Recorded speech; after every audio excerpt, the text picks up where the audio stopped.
And hold on a minute. Wasn't I supposed to start that thing with F1 2012?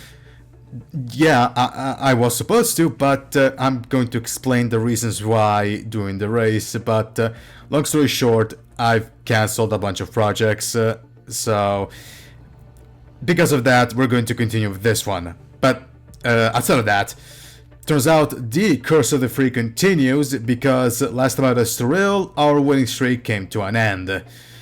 And I guess now thanks to that, we should be able to win at Imola and at Monaco, and then not win a race at Barcelona.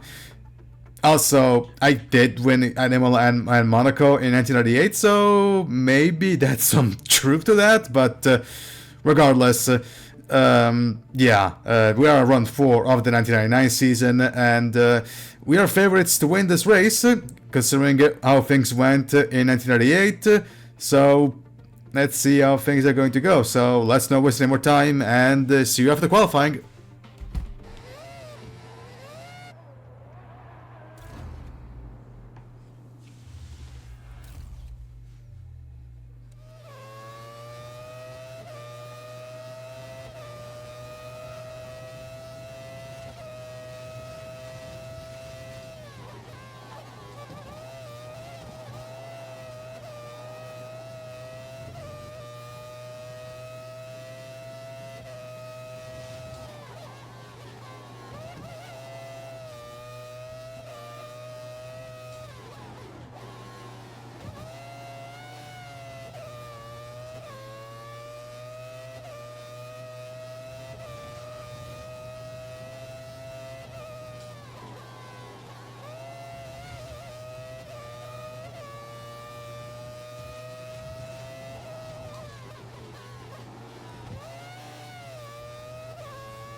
Alright, pole position. Not bad. And, I forgot. One second. I mean, we also had a free stop strategy at in 1998, so I guess nothing changed, but still. What is up with this mod and two-stop strategy? Whatever. In any case, let's start a race.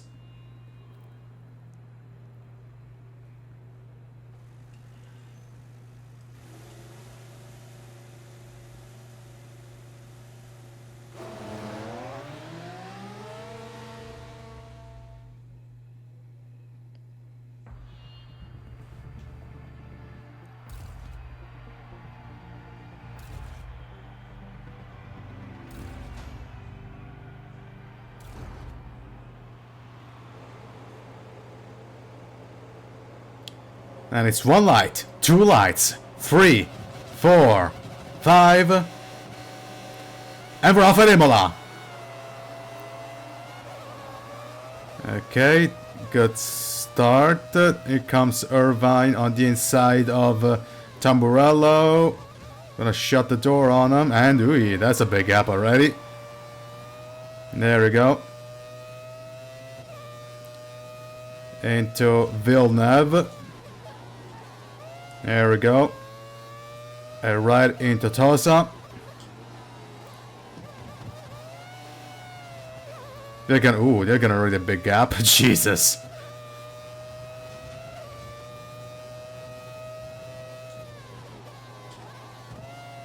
Alright then.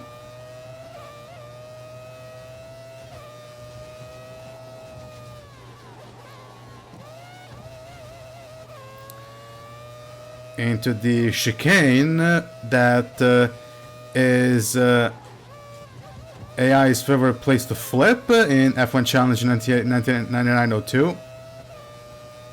If you don't believe me, just go watch some videos. They just cannot go through that damn chicane. Okay, that the AI in that game is kind of crap, but there are two tracks that, yeah, simply does not go well at. One is Monaco and the other one is Imola. At Monaco, you're pretty much guaranteed a win purely because the AI can keep themselves out of the barriers, away from the barriers actually. In the meantime, that was lap number 1, and okay, time to explain why am I why I continue this series despite the fact that I said that I was putting on hiatus, and that is because I'm canceling the companion series because yeah, I wasn't exactly feeling it. I didn't exactly feel like doing it. I know. I said I was pretty excited to start it, but then I realized, I mean, I'm gonna cover the 2001 anyway, and I don't exactly have other mods that I could use, or at least I have one, but of course I'm gonna use it for a different reason entirely. So I'm decided to cancel that one, and also decided to cancel a bunch of projects. And I am restructuring Formula Fantasy again. So things are going to be looking a little bit different. But I will try and see if I can start that thing tomorrow.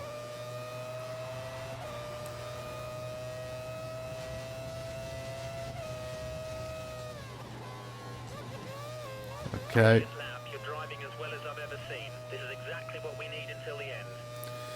Alright, first lap of the race, and we are flown away, which is actually a much better performance than what we had in 1998 with Williams, where it took us, what? Our first pit stop strategy to actually take the lead and just fly away? Sorry.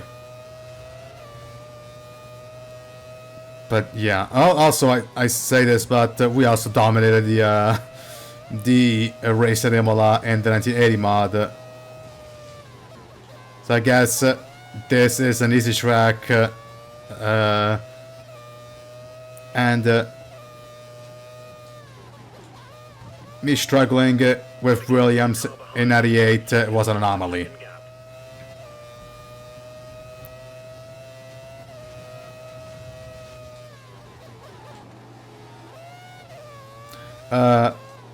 Before I recorded this video, I actually got I got a comment from the S2Real video saying what platform I'm playing this on, and the answer is on PC. Purely because I play this on PC, and you can tell by the fact that you know, things look pretty different from the console version. Oh god, that was a bit of like black spike. And actually, I know a bunch of people usually try to get this question of what platform you're playing this game on and why it looks so different. And now I guess I'm part of the crowd now, thanks to that question. So I guess I'm doing something right, or wrong, depends on who you ask, but in any case.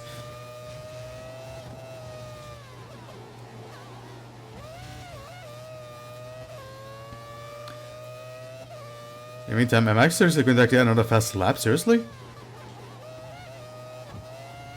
Really? Okay. Am I seriously going to get another fast lap for real?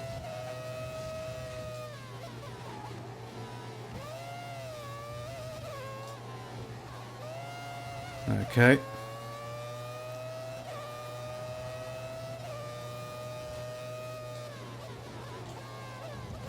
Into the chicane that does not exist anymore in real life, and another fast lap of the race.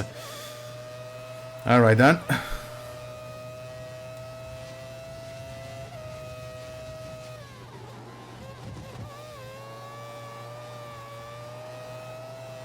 Okay.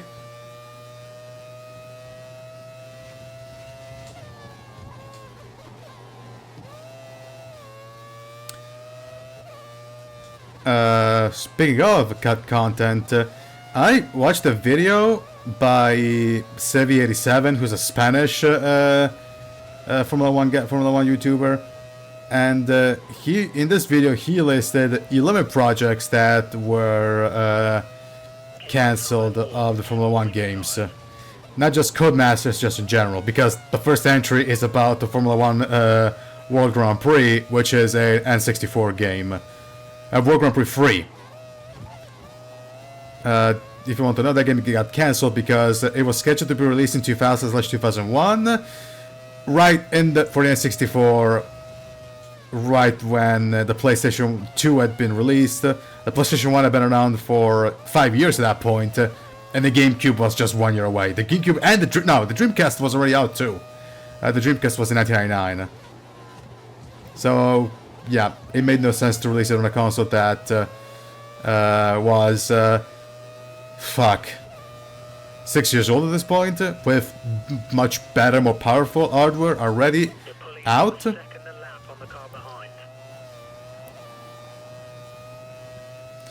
Then what? He listed 2 things about F1 2010. Number one, all the pre-alpha builds videos that Codemaster showed to us that was F1 2010 but had the 2009 liveries, and also that apparently F1 2010 was supposed to be the 2009 game, but then of course scrapped everything and focused on F1 2010. Of course, the fact that there was no games for 2007 and 2008, except for mods, of course.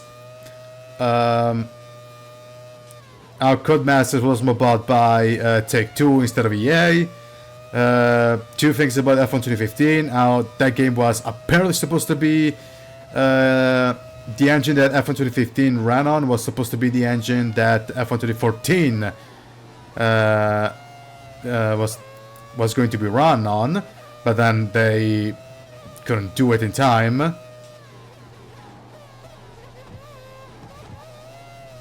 Which explains why F1 2014 still uses the engine from it's basically a carbon copy, literally, of F1 2014, except the cars and the sounds. In fact, there's a reason why the mods for F1 2013 are compatible with F1 2014 and vice versa. Because they're basically the exact same structure. Of course, the fact that F1 2015 didn't have a career mode. This was actually something that I didn't know. He listed, you know, that F1 21 had DLC tracks of Jeddah, Portimao, and Imola. But turns out they also wanted to include Istanbul. You know, and I just noticed my DNF'd. They actually want to include Istanbul into the game, and there's proof of that. There's proof in the language file strings where they mention Istanbul, as well as already recorded lines by David Croft that specifically say that we are at Istanbul.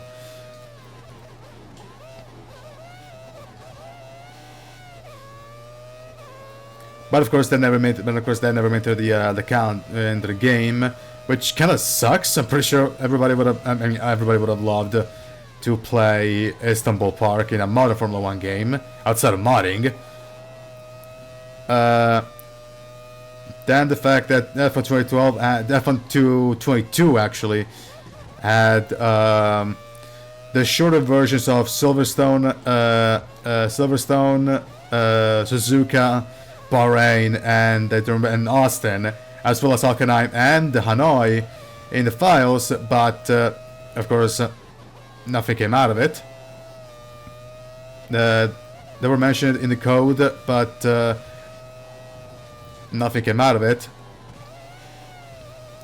The fact that the 1976 McLaren M23 James Hunt's car they used in the 1976 season was excluded from F1 2013, but then of course introduced for the first time in 2018, if I'm from what I remember from the video.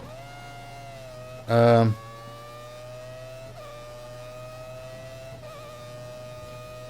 of course the fact that F1 Manager only lasted 3 games, with the 2025 stuff being relegated to DLC for F1 Manager 24.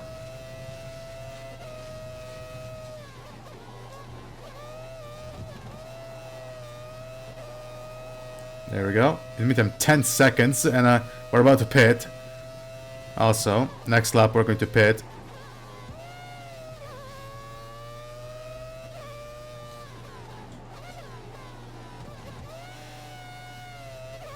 We currently have a 10-second gap to the car behind. Keep pushing. Okay.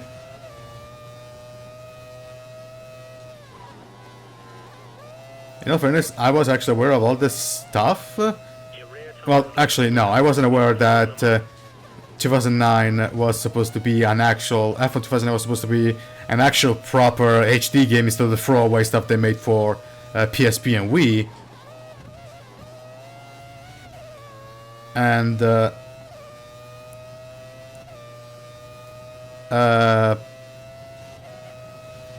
that F1 2015 was originally meant to be F1 2014, but of course they're out of time.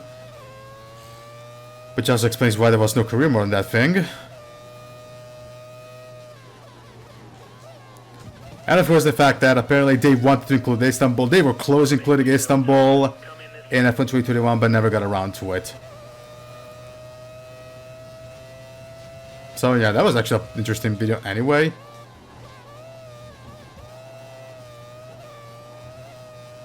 And yeah, it's still incredible that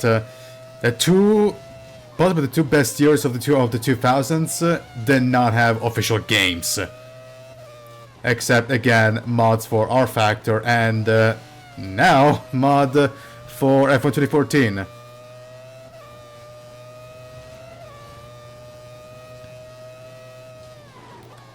But yeah, that's still. If you can understand a bit of Spanish, go watch this video. Go watch that video. In the meantime, we have to pit now.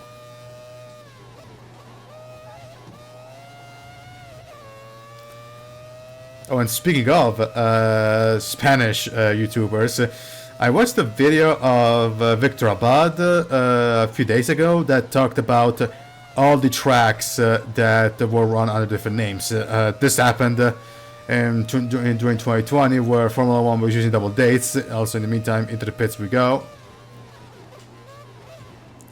I'm gonna hold on for that for a little while.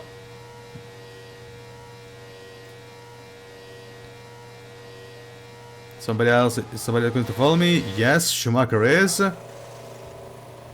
And out we go. So does Coulthard. Irvine does not. The track is clear. Okay.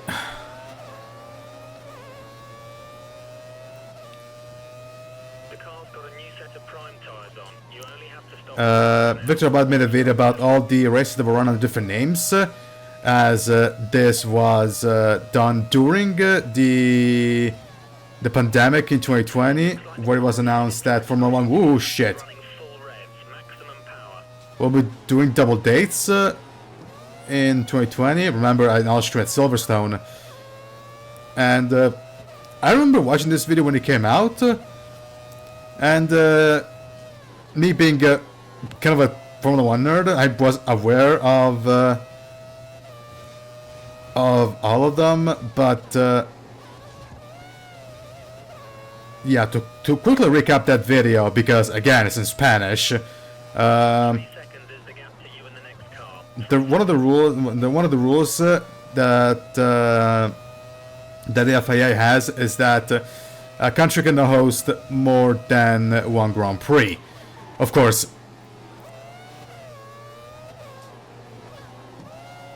as you can clearly see right now, the United States has 3 of them, and in Italy, for the longest time, even recently, has had 2 of them. Well, that's because there's a matching race. workaround. There's a workaround to that rule where you can just say, "Oh, it's actually the race from another place." Like the races in the United States, only one of them is called the actual United States Grand Prix at Austin, while the others are Miami and Las Vegas, because they take place in Miami and Las Vegas.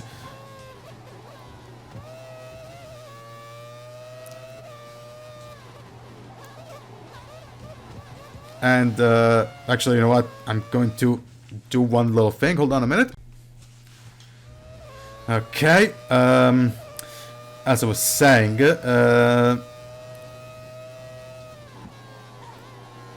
to quickly recap the video, there's the European Grand Prix, which initially started as a backup plan for races that were cancelled last minute and they needed replacements. It started in 1983 with Brands Hatch because because Formula One had to cancel a proposed Grand Prix at New York.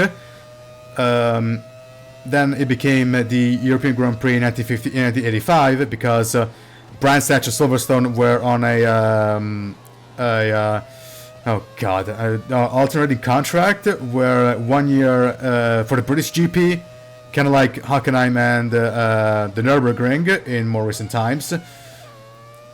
Then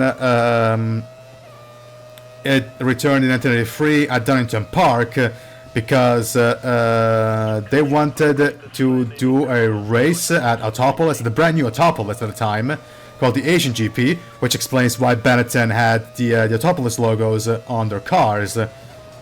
And that Grand Prix is famous for three things. Number one, it is the only time Formula One ever raced at Donington. Number two, it was sponsored by Sega. Yes, that's Sega. This was back when they had more disposable income, which also included that trophy that Senna lifted, which McLaren still have, by the way. They still have it at Overall Woking. Outside the time, Sega was sponsoring Williams, and now, ironically enough, they sponsor McLaren. And third, it was, as we go past De La Rosa, it is considered one of Ayrton Senna's finest drives, and had what is considered the best lap one ever done by a driver in the history of Formula One. Then it returned in 1994 at Jerez because the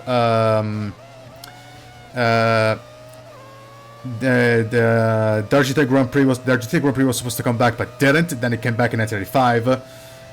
In 1995, it was moved to the Nürburgring, mainly to use of the popularity that Formula One is getting in Germany thanks to Michael Schumacher.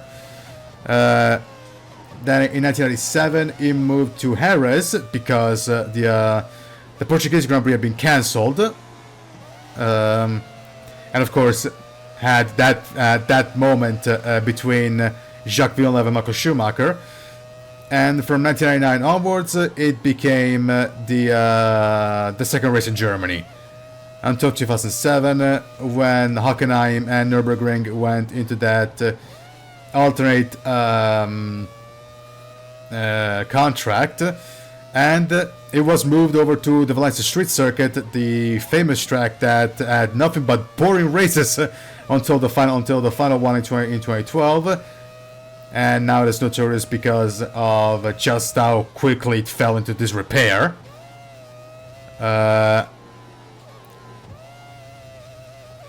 There was photos that were taken like half a year after the final GP in 2013, and it already looked like a war zone. But again, that Grand Prix is that Grand Prix right now also has a history, a pretty interesting history, because it ended up sending the city of Valencia down back a decade. Of course, Ada Millward made a video on it, so I'm not going to talk about it, so you should check that one out. But after 2012, the European Grand Prix would have come back into 2016, for the debut of Baku, and then that was dropped to make space for the Azerbaijan Grand Prix, and it has been hosted ever since. Keep the tires warm. Then, of course, we got the San Marino Grand Prix at Imola from 1981 up to 2006. And of course, the Emilia-Romagna Grand Prix when Imola came back from 2020 to 2025, except 2024 was cancelled due to the flooding, if I remember correctly. I think I remember it was 2024. Then, of course, we got the Pacific Grand Prix at the Okayama International Circuit, which was done to use the increased popularity of Japan, of Formula 1 in Japan, but it was dropped after 2 races because the track, number one, was pretty twisty and it was really hard to get to. It was really hard to travel to. In the meantime, should be the new fast stop of the race. Yes, it is.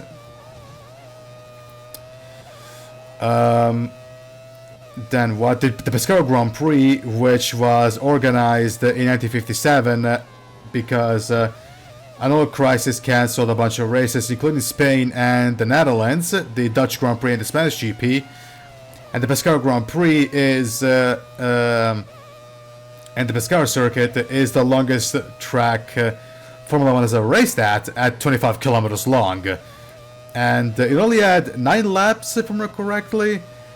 But the race lasted up to 3 hours, which was the longest race in Formula 1 until Canada 2011, where it got up to 4. Then, I guess the Pacific Grand Prix, I said, the Swiss Grand Prix in 1982.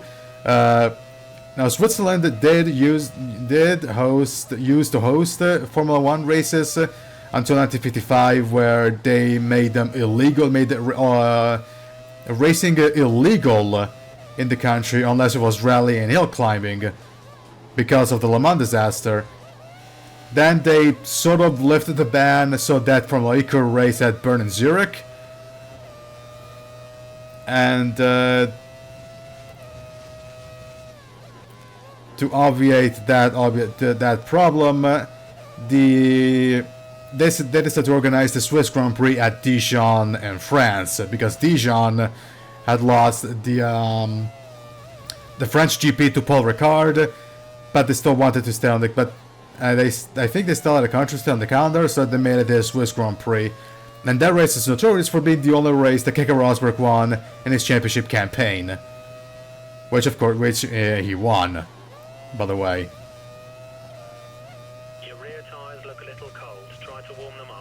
Then, of course, we got the more recent examples of, as I stated, the Tuscan Grand Prix at Mugello, the Emilia-Romagna Grand Prix at Imola, the Styrian and the 70th Anniversary Grand Prix at the Rebel Ring and Silverstone, respectively. Then what?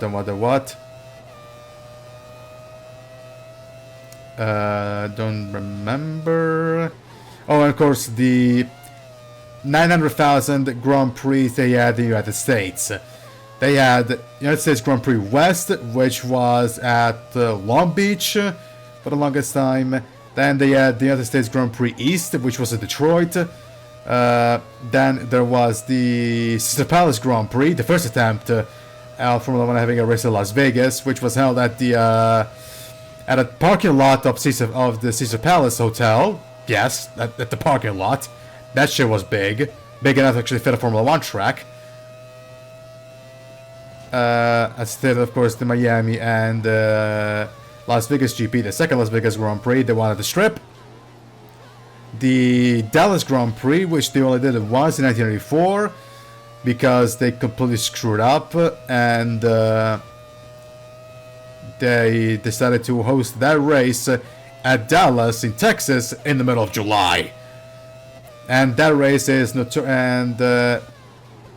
picture you might remember out of that race is Nigel Mansell fainting while pushing his down-stricken Lotus due to heat exhaustion.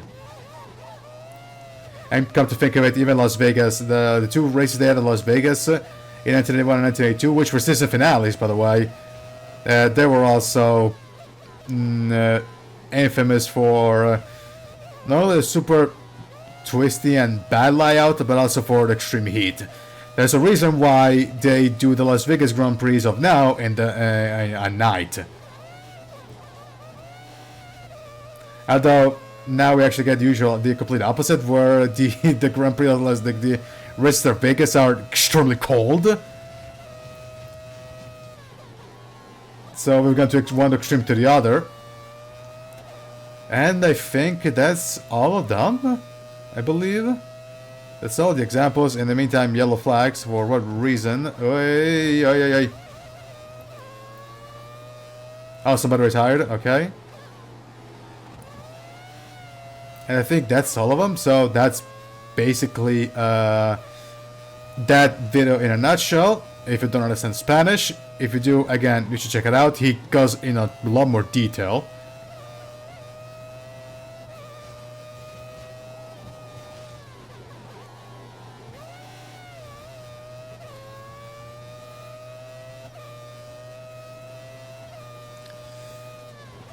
But, actually, what was my second step supposed to be? Okay, for laps.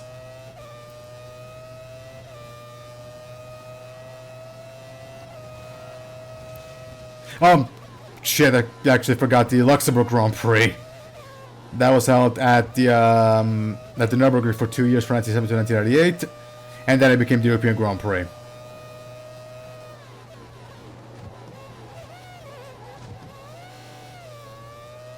Okay. Oh, and also the Eiffel Grand Prix, which is the 2020 race at the Nürburgring.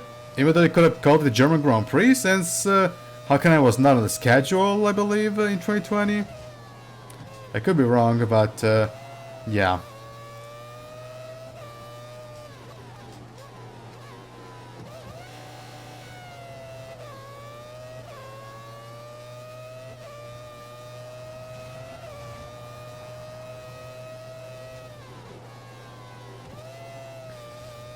And also, Abad did another video about a track in Spain at Fuengirola, I think it's the city's called, where Formula 1 was supposed to go at in 1994.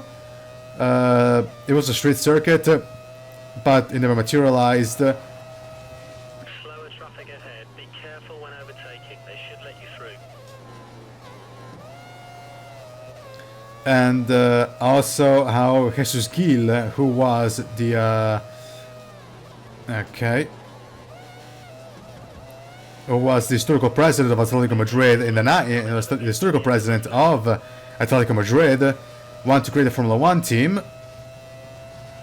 Now I don't remember the exact details of those videos, but check those out too.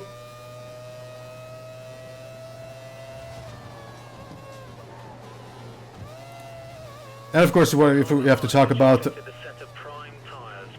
races that never happened, of course there is, as I stated, there's this GP of Fuengirola, the 1997 Portuguese Grand Prix that was cancelled, for both 1997 and 1998, if I remember correctly. Of course, all the races that were cancelled in 2020 because of the pandemic. The race at New Jersey that never happened, if you remember that.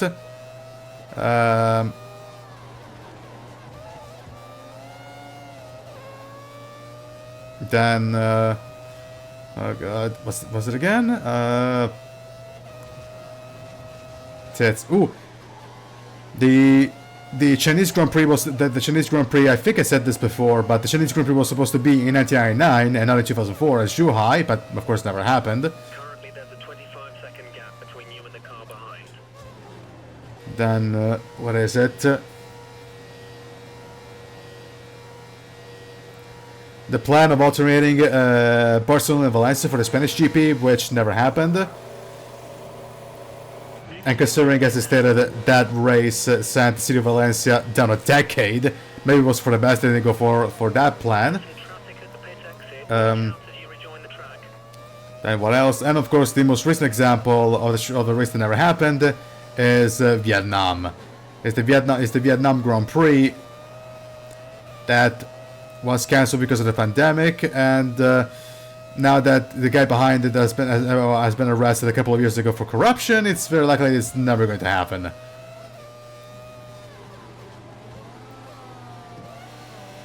Oh, and also there were plans. This was from Jake Sim Racing, if I remember.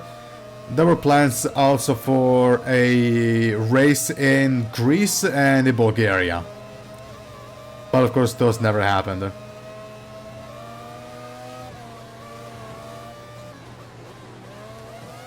Okay, bye! Jesus, okay.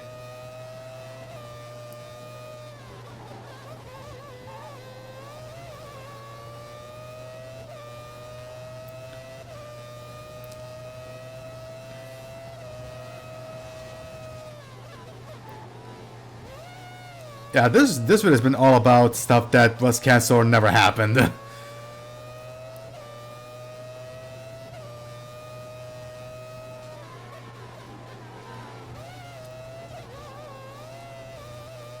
There we go. Group of slower cars just ahead of you. Okay.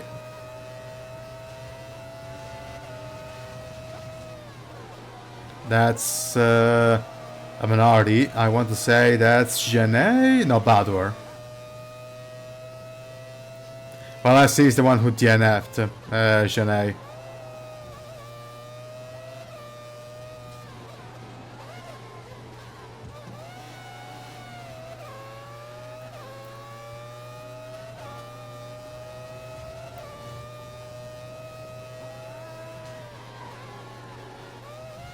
Hey, get off the... Plus to the car behind, 20 plus.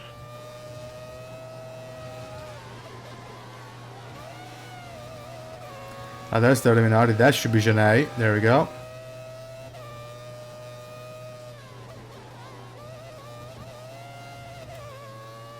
Okay.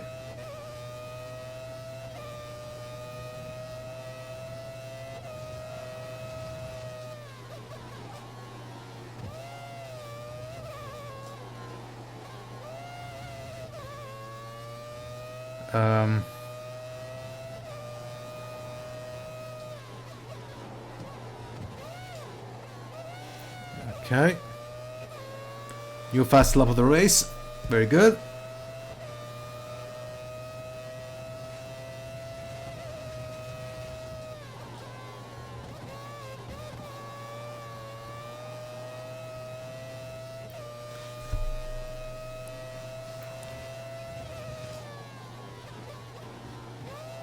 Alright then.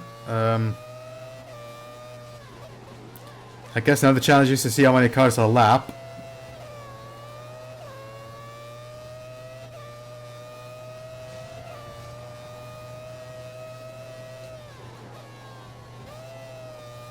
Oh, speaking of cut stuff, stuff never happened. Of course, there's also not only track, not only circuit, not only races that never happened, even teams never happened. The two biggest stories that you might remember are stuff in GP, which was supposed to be a team that was supposed to rise from the ashes of Toyota, but never happened. And Zoran Stefanovic tried several times. Zoran Stefanovic being the owner of said proposed team, trying several times, including 2019. So even 20 years later, the initial no, not 20 years later. I'm talking about. Although, if I remember correctly, even tried to join on the grid as early as 1933. When they tried to buy out Scuderia Italia before they fused with Minardi. There was a forum post on Grand Prix Rejects on the Grand Prix Rejects forums that talked about the whole story of Mastercard Lola and how it failed. And there was a lot of background information before getting to the before it got to the meat and potatoes of the whole thing. And if I remember correctly, that also included Zoran Stefanovic. So the guy had been trying to get in Formula 1 for almost 30 years.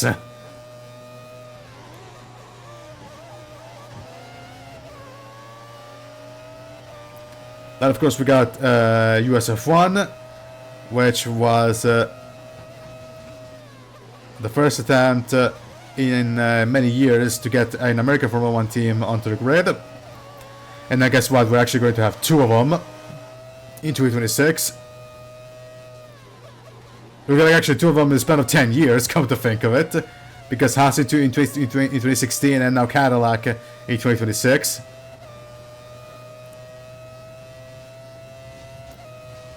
Then what? Keep the tires warm. Keep warming the tires. Phoenix Finances, that was an attempt to join the grid in 2002. That's a really that's a really interesting story too. I don't remember the details, but basically they tried to enter Formula 1 with old pro stuff, and they basically treated it like it was a joke. Nah, oh fuck. Ooh, okay. That's like the first corner cutting warning I got in all the seasons. In all the videos of the series that I've done, both 1998 and 1999, which I guess is impressive.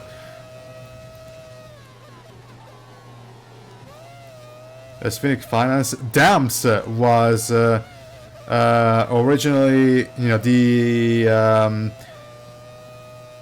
the Formula 2 team and also the Formula E team for a little while before they were taken over by Nissan. Tried to enter Formula 1, even had a car ready, but never happened. Honda in 1999, they tried to get into Formula 1, but that didn't happen. BMW was supposed to enter Formula 1 in the 90s. Another team called Bravo was supposed to enter in 1992 with cars prepared by Simtech, but also that didn't happen. And of course Simtech used those projects to enter themselves into Formula 1, and unfortunately we all know how that went.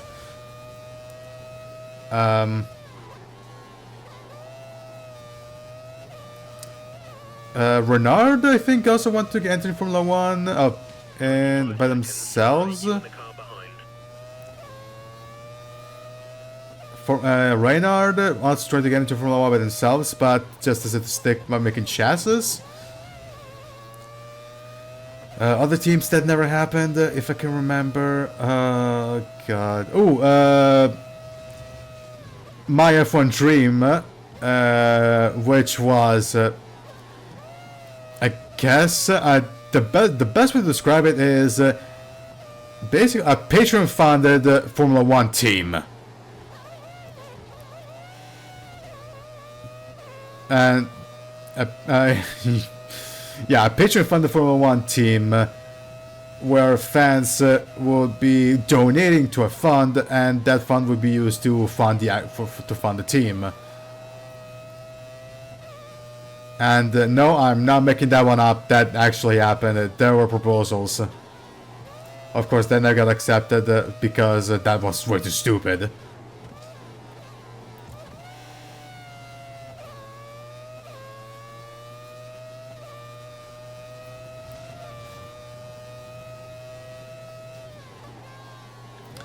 Other teams that ever happened, I think that's all of them. At least everybody that I can remember. So, I think Peugeot actually tried to enter Formula 1 with their own works team instead of just being a engine supplier. This was coming off the heels of their the end of the World Sports Cars Championship, but I could be wrong. There was the Glass Formula 1 team, written GLAS. That was supposed to be a team that was supposed to be a Mexican Formula 1 team, a team based in Mexico. That, of course, never happened. That was asked by Lamborghini to make a chassis, and that chassis is going to be used by Lamborghini or Mazda 9 for the only season in Formula 1.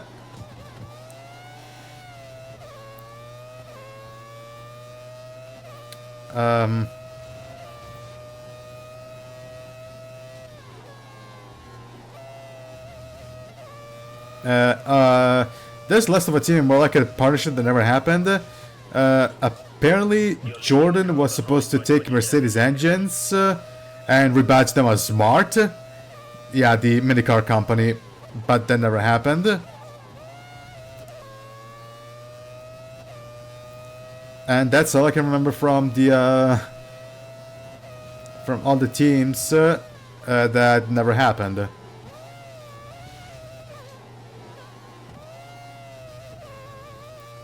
Okay.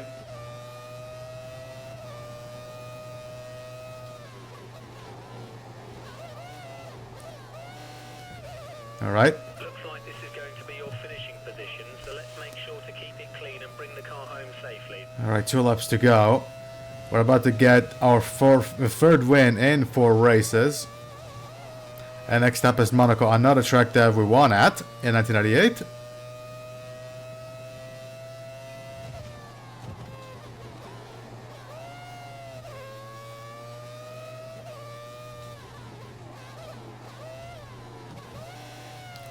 Okay, nice.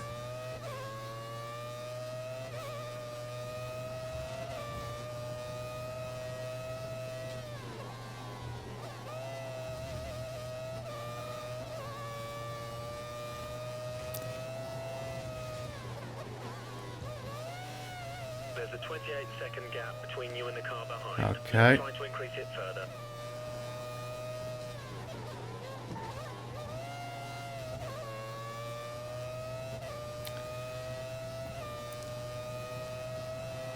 I know, not commentary for this part of the race, but to be fair, I exhausted all the topics that I want to talk about, and someone managed to stretch them for an hour, an almost hour-long video, so that's actually a miracle. But in the meantime, into the chicane, and 1 lap to go here at Imola for what could potentially be our 3rd win in 4 races. Assuming nothing goes wrong.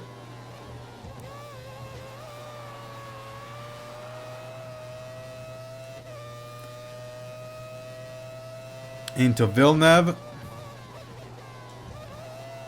There we go. Into Tosa for the final time.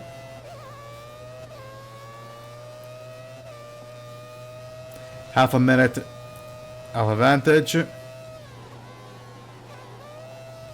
Hey, okay.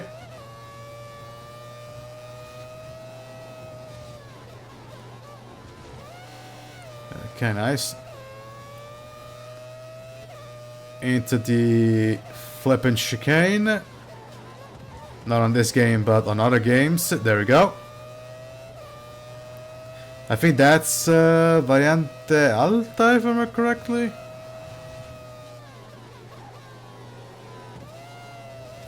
It's either Variante Alta. No, I don't fucking remember. It's either Variante Alta or Rivazza. That doesn't matter. Around the chicane for the final time. And we are going to make it 3 out of 4. We win the San Marino Grand Prix.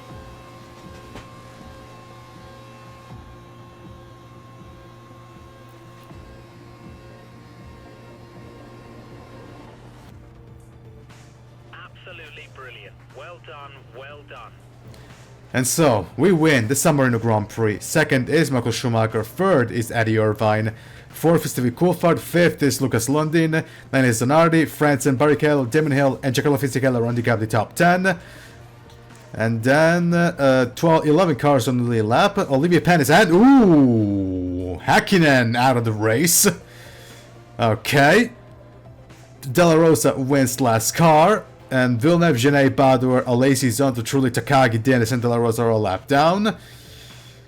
And now I have to take the screenshot for the thumbnail, and then of course we're gonna see the result, the championship standings after that. So see you later. Okay. And so we extend the lead to 25 points from the Coulthard, a full win basically. Michael Schumacher is in third, Eddie Irvine is in fourth, Mika Häkkinen is in fifth, Lucas is in sixth, Frentzen is in eighth, Hill is in seventh, Frentzen is in eighth actually, Hill is in ninth, Zonardi is in ninth, Barrichello is 10th, Fisichella, Wurz, Diniz round up the point scorers. As for the constructors, Ferrari still lead. I think now Ferrari are the new championship leaders again. Ferrari leads, McLaren are second, Stewart are third, Williams is fourth, Jordan is fifth, Benetton sixth, Sauber seventh, and then Prost, BAR, Minardi, and Arrow still at 0. And with that, we're gonna end the video here. So, if you liked it, give it a like. If you see more content like this, hit subscribe and click on the notification bell so you get it when next video drops. And I have nothing else to say other than see you next video, everybody. This is Alpha, signing out.